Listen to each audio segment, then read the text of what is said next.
أعوذ بالله من الشيطان الرجيم.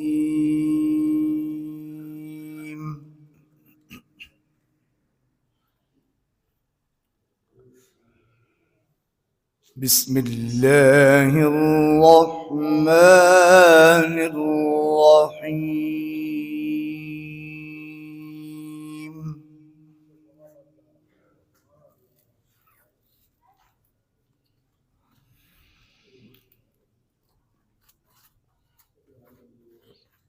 سبحان ربك رب العزة عما يصفون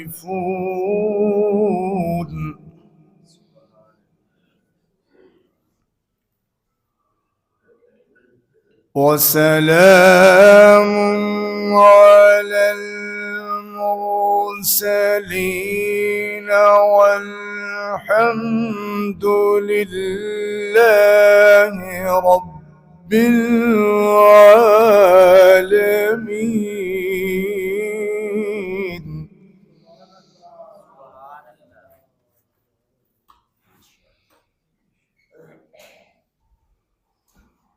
الله أكبر. بسم الله الرحمن الرحيم. والتين والزيتون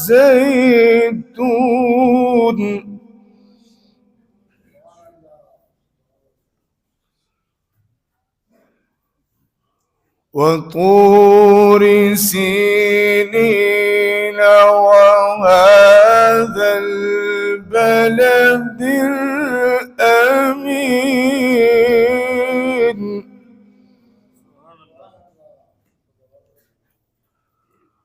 لقد خلقنا الإنسان في أحسن تقويم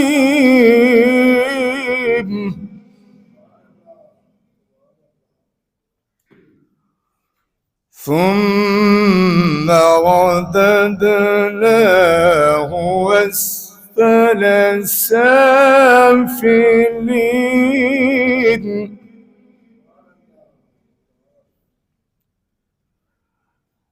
إلا الذين آمنوا وعملوا الصالحات فلهم أجر غير ممنون.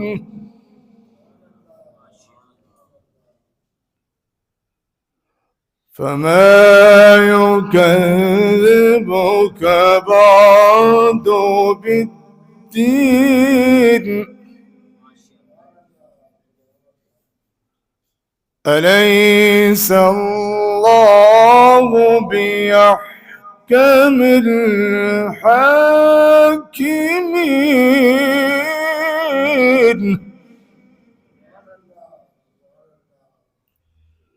أليس الله بأحكم الحاكمين.